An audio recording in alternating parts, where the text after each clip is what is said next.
Assalamualaikum warahmatullahi wabarakatuh. Perkenalkan, nama saya Sonia Maifa, NIM 19004119. Saya dari jurusan Teknologi Pendidikan. Baiklah, kali ini saya akan melanjutkan topik sebelumnya dalam kaitannya dengan leadership atau kepemimpinan. Kalau di minggu lalu kita bicara soal konsep kepemimpinan secara umum, bagaimana fungsi, bagaimana tujuan, bagaimana prinsip, dan asal-muasal munculnya kepemimpinan. Kali ini kita lanjutkan terkait dengan jenis dan gaya kepemimpinan. Artinya, setiap orang punya style sendiri. Juga dari kepemimpinan, yang berarti bicara soal style, jadi masih dipahami adalah leadership itu secara umum atau decision-making kepemimpinan adalah soal pengambilan keputusan, bagaimana mengambil satu keputusan yang bijak, yang bermanfaat, yang menguntungkan bagi organisasi, bagi perusahaan, bagi lembaga secara turun-temurun, bukan untuk tujuan personal, juga berbicara bagaimana mempengaruhi orang lain, orang-orang yang ada di bawah kita, yang menjadi pengikut kita, yang menjadi karyawan kita, pegawai kita, mempengaruhi orang-orang yang ada di lembaga secara keseluruhan agar apa? Agar mau mengikuti seluruh aturan main atau mau mengikuti apa yang kita inginkan sebagai seorang leader. Dalam leader, kondisi yang sebenarnya kadang-kadang kita cenderung menggolongkan seorang pemimpin itu berdasarkan cara ia memimpin. Dalam konsep atau cara pandang kita, si pemimpin yang bersangkutan dengan sendirinya seseorang mungkin berbeda pendapatnya dengan orang lain.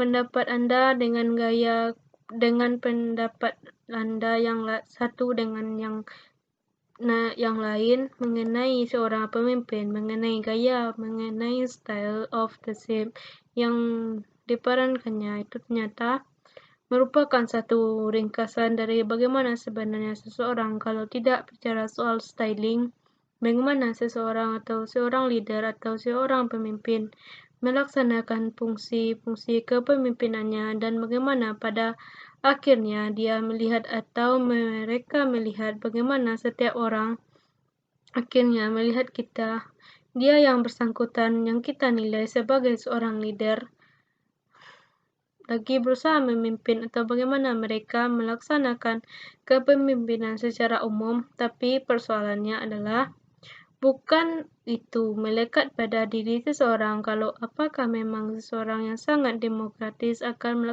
melakukan kepemimpinan yang melaksanakan kepemimpinan terhadap seluruh lingkungan lembaganya dengan feel yang sama, dengan gaya demokratis yang atau memang ada kategori lahir dari pemikiran lain. Ini bukan persoalan trial yang melekat pada, tapi ini persoalan pilihan, tapi pilihan tergantung pada apa. Enggaknya kadang-kadang perlu kita luruskan bahwa tidak sekedar melekat seseorang sehingga style A, maka selamanya hidupnya selama dia memimpin, maka dia akan menunjukkan dengan gaya kepemimpinan yang seperti itu.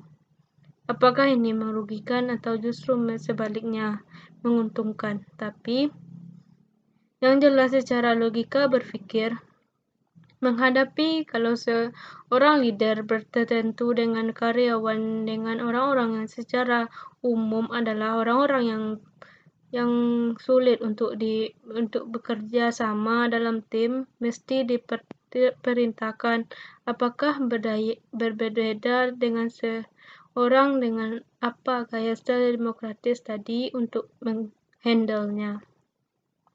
Sekarang menjadi persoalan adalah apakah dalam menerapkan style pemimpin atau kepemimpinan ini menjadi pilihan atau ini memang menjadi style apa yang kita punya.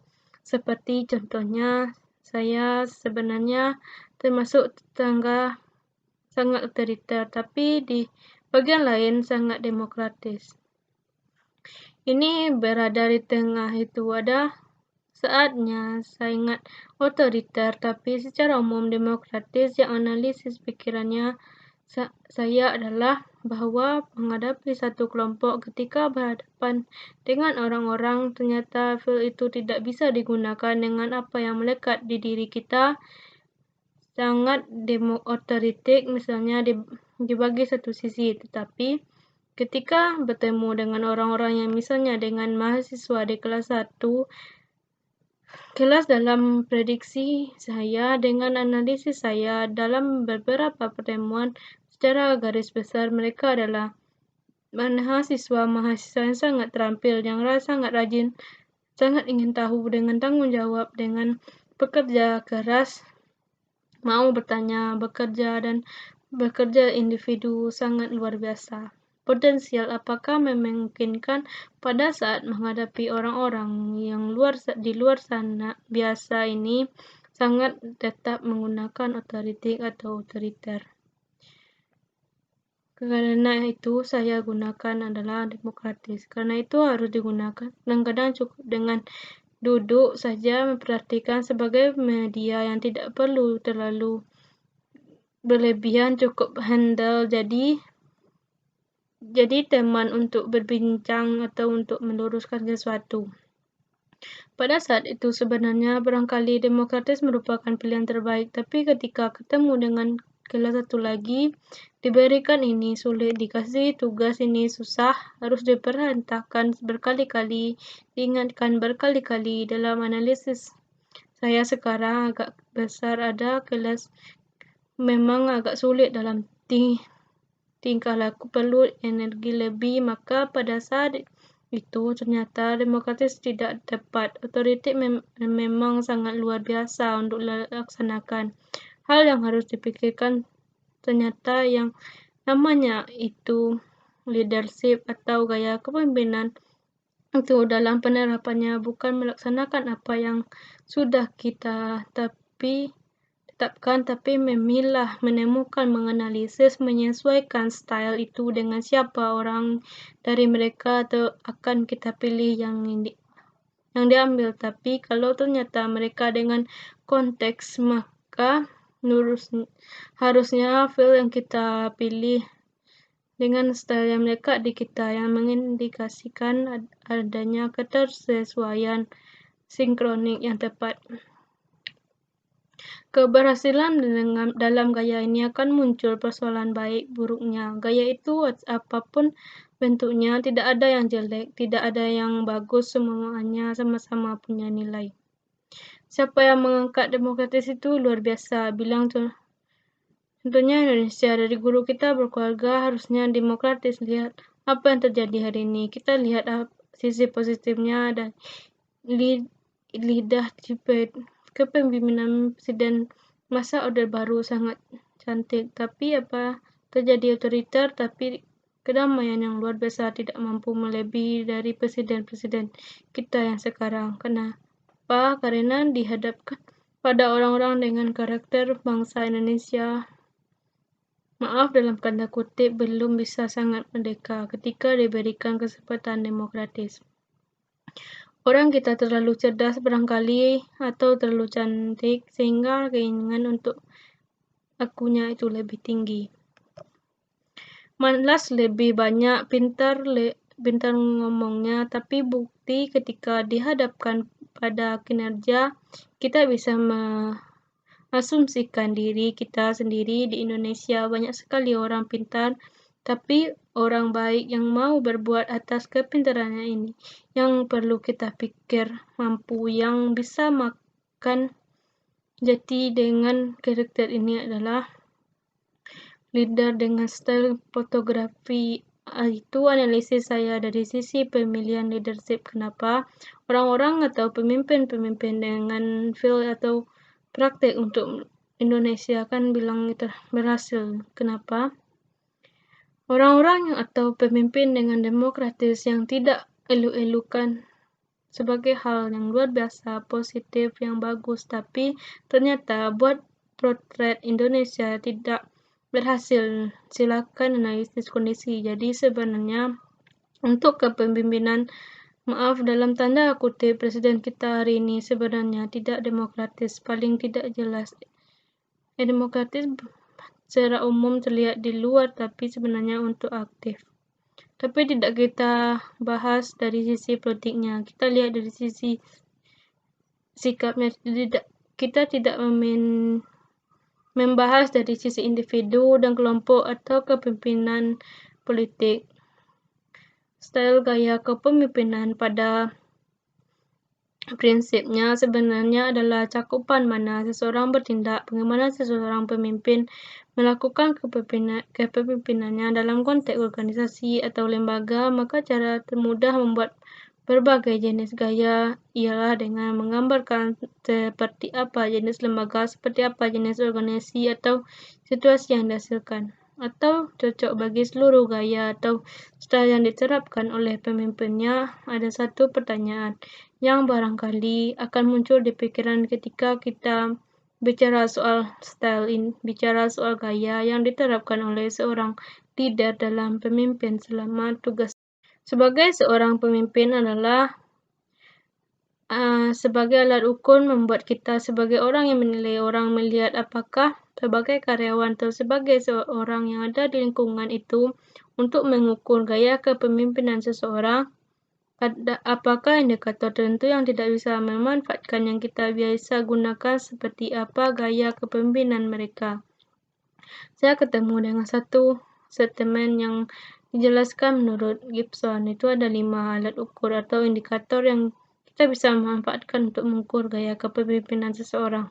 Atau barangkali kita juga ketika kita menjadi pemimpin, kita bisa menggunakan alat ukur ini untuk menilai kepemimpinan diri itu menjadi bahan evaluasi seberapa indikator itu yang terpengaruhi oleh kita sehingga kalau ternyata hanya sebagian atau ada yang tidak tersetuju, tidak ada yang terpenuhi.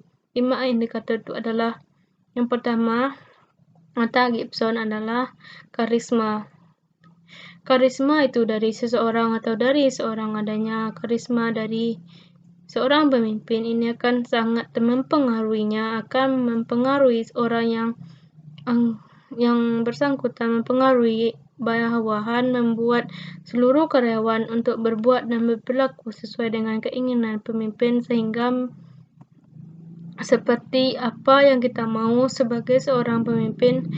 Karisma kadang-kadang memang sulit diukur dengan konteks fisik, tetapi karisma dari dalam emang tidak semua orang memiliki. Artinya adalah mudah ada yang diikat daya tarik yang membuat orang apakah secara fisik, secara batin, tanpa disadari muncul keseganan. Mendengarkan seperti satu kesempurnaan, kita lihat dari seseorang keren banget Soekarno, bisa Soekarno untuk memiliki dari tampilan ya pemilik karisma, apalagi pemimpin yang Anda lihat akan lihat kita rasakan di lingkungan kita memiliki karisma.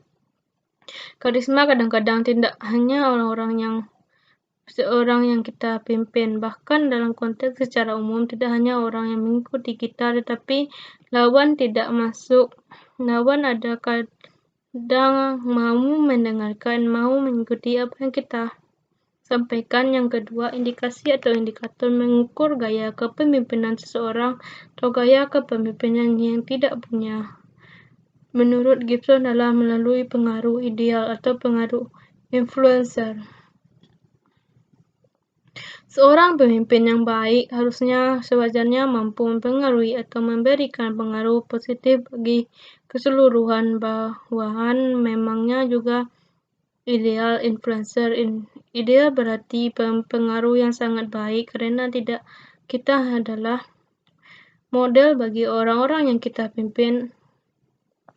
Ini kalau ingin membuat orang-orang menjadi disiplin, maka kita harus menjadi orang yang disiplin lebih dulu sebelum mengeluarkan kebijakan. Satu statement, maka kebijakan itu harus kita mencontohkan dulu yang mampu ini, yang kadang-kadang membuat itu yang influensi bagi orang-orang yang kita pimpin memberikan pengaruh positif pada bawahan kenapa terjadi perubahan. Kenapa perubahan orang biasa telat lambat laun apakah karena terpaksa atau tidak akan muncul keseganan dalam dirinya. Saya pemimpin bisa lebih disiplin dari saya. Kehadiran rapat yang 7, ternyata 60 pemimpin sudah dalam ruangan. Yang ketiga, menurut Dixon adalah indikator yang bisa kita lakukan, yang bisa kita pergunakan untuk mengukur gaya pemimpinan adalah inspiration. Pemimpin harus memiliki kemampuan untuk menjadi sumber inspirasi bagi buah 3 tahun menjadi inisiatif, memiliki inisiatif agar dapat berkembang dan memiliki kemampuan seperti yang diinginkan oleh pemimpin. Maka syarat menjadi seorang pemimpin yang baik ini, kalau dikaji lebih jauh, adalah keseluruhan hal baik di muka bumi ini harus dimiliki oleh seseorang pemimpin yang jujur, baik, dan bisa ditiru. Kesuksesan memiliki komitmen yang tinggi, pintar, cerdas, mampu mengambil keputusan dalam waktu yang cepat. Siapa saja segala hal yang lebih baik di muka bumi seharusnya menjadi syarat, tetapi manusia tidak ada yang sempurna atau memiliki kepemimpin yang terbaik dengan cara melihat seberapa banyak nilai baik yang kita bisa ambil, perilaku baik yang tidak bisa kita ambil. Semakin banyak, semakin baik, semakin memungkinkan dia akan menjadi seorang pemimpin yang baik. Yang keempat adalah intelijensi stimulation. Intelijensi stimulation adanya kemampuan secara intelektual dari seorang pemimpin. Dan ini sebenarnya akan dapat menuntun bahwa hanya membimbing bawahannya untuk lebih maju, berpikiran kreatif, berpikiran positif, serta mampu melakukan inovasi, memiliki kreativitas yang tinggi untuk berkembang lebih maju. Kenapa? Lalu intelektual simulasi memberikan stimulus terhadap intelektualitas, maka satu syarat menjadi seorang pemimpin harus pintar, cerdas, memiliki visi yang luar biasa, karena bagaimana dia akan menjadi sebagai orang lain. Intellectual simulation ketika dia sendiri tidak memiliki kapasitas kemampuan yang lebih baik dibandingkan dengan orang yang dipimpinnya, meski dia di muka bumi ini, tapi masih malas kita bercerita, malas membaca, malas mendengarkan, malas untuk experience orang lain. Apa kemampuan yang jadi terbatas? Dan yang terakhir, indikatornya menurut Gibson adalah individual and consideration. Perhatian inti itu artinya apa? Perhatian dari seorang pemimpin terhadap bawahannya secara individual kadang-kadang diperlukan, tapi bawahannya akan memperhatikan karyawan kadang-kadang diperlukan. Ada tinggal melihat siapa yang perlu kadang-kadang untuk mendapatkan perhatian itu adalah apakah karyawan yang terbaik, apakah kalian bermasalah, perlu sentuhan personal bagi Anda memperhatikan mereka, dan ini tentu hal ini akan memberikan pengaruh positif pada bawahan dan memiliki kualitas kenampakan atau dia yang bersangkutan yang selama ini menganggap dirinya bukan siapa-siapa, yang cenderung malas, cenderung melakukan hal negatif yang punya tempat karena diperhatikan, apalagi mereka yang memang secara positif memperhatikan sesuatu yang baik yang menguntungkan bagi perusahaan atau organisasi.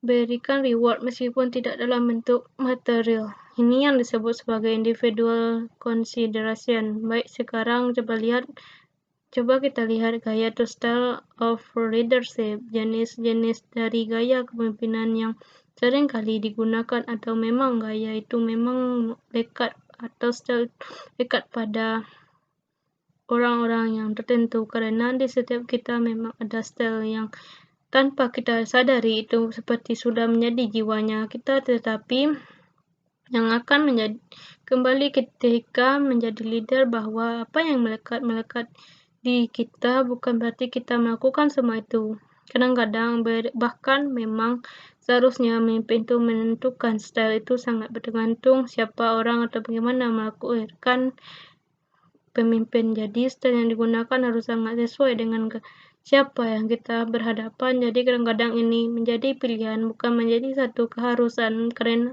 memang saat itu sudah ada, jadi yang ada itu menjadi penyempurna atau apa yang akan kita pilih. Kita menghadapi satu kelompok orang-orang di organisasi atau jujur di lembaga atau perusahaan. Ketika ditakdirkan menjadi seorang pemimpin, apa saja ada gaya style leadership atau gaya kepemimpinan kita maksudkan itu tidak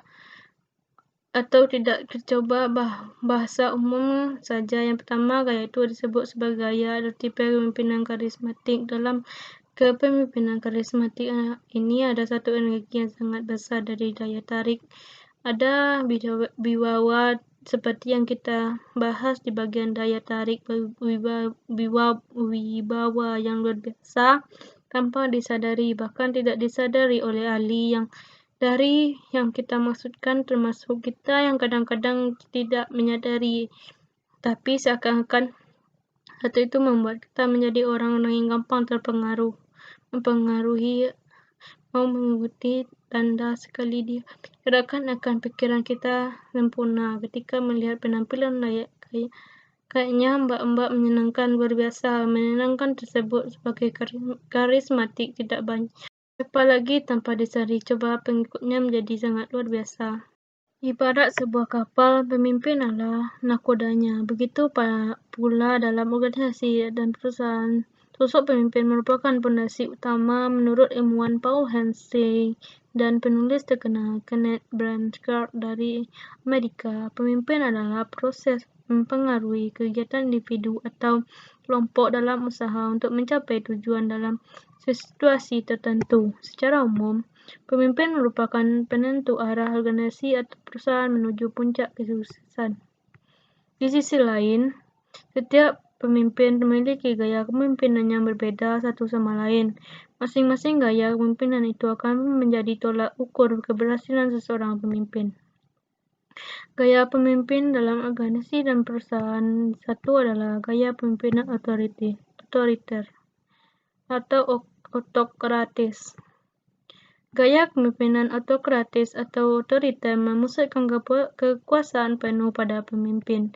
Biasanya para bawahan atau anggota tidak diberikan kebebasan untuk menentukan tujuan mereka sendiri. Dalam arti, keputusan pemimpin bersifat mutlak, tidak bisa diganggu-gugat, dan anggotanya tidak diberi kesempatan untuk berpendapat.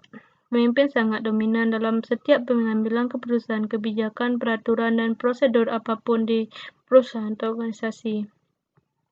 Terkadang gaya pemimpin ini bisa berjalan sukses jika memang pemimpin punya pengamalan dan keterampilan maksimal. Namun pemimpinan seperti ini juga bisa menjadi bumerang karena kemungkinan besar bawahannya menjadi jenuh. Apalagi di zaman modern sekarang, kepemimpinan otoriter tidak relevan lagi untuk diterapkan. Adapun ciri pemimpin dengan tipe pemimpinan otoriter antara lain, organisasi atau perusahaan dianggap sebagai milik pribadi dan atasan memiliki hak penuh atas itu. Bawahan hanyalah sebagai alat semata untuk mencapai tujuan perusahaan atau organisasi, tidak mau menerima kritik dan saran dan mendapat dari orang lain. Semua keputusan dari pemimpin adalah paling benar. Sering menggerakkan bawahan dengan pendekatan yang mengandung unsur paksaan dan ancaman. Gaya kepemimpinan demokratis. Yang kedua adalah kepemimpinan demokratis. Dalam konsep kepemimpinan demokratis, anak buah bawahan mempunyai peranan penting dan dilibatkan dalam setiap keputusan.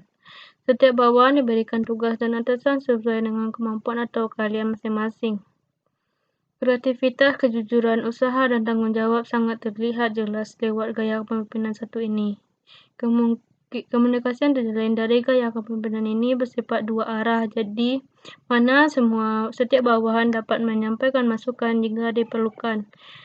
Sosok pemimpin dengan gaya kepemimpinan demokratis akan disegani oleh bawahan bahkan difavoritkan. Selanjutnya, gaya kepemimpinan birokrasi. Gaya kepemimpinan ini dalam sebuah perusahaan adalah pemimpin tidak hanya bertugas sebagai atasan, tapi juga harus memastikan bahwa semua aturan dipenuhi oleh karyawan.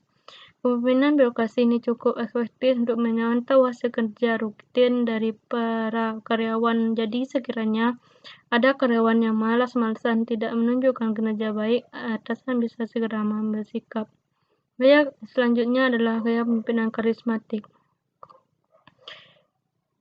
Ini Max Weber, sosiolog dan ahli ekonomi politik dari Jerman, adalah ilmuwan pertama yang membahas kepemimpinan karismatik. Ini mendefinisikan karisma yang berasal dari bahasa Yunani sebagai suatu sifat tertentu dari seseorang.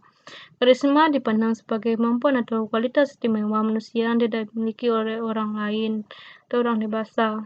Berdasarkan hal itu, pemimpin yang baik adalah seorang yang memiliki karisma di dalam dirinya.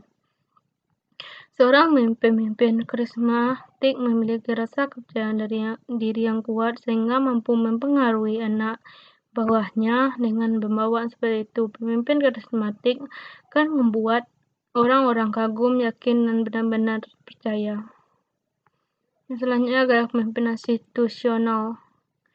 Dengan namanya gaya kepemimpinan institusional menekankan pada pengaruh lingkungan dan situasi. Dalam penerapannya, gaya kepemimpinan institusional terbagi menjadi dua teori, antara lain teori kepemimpinan Halsey dan Blanchard, dan kedua teori kepemimpinan Searle dan Blanchard. Selanjutnya, gaya kepemimpinan inovatif. Setiap organisasi maupun perusahaan selalu membutuhkan inovasi berkelanjutan. Untuk mencapai hal tersebut, sangat diperlukan sosok pemimpin dengan pribadi yang inovatif pula.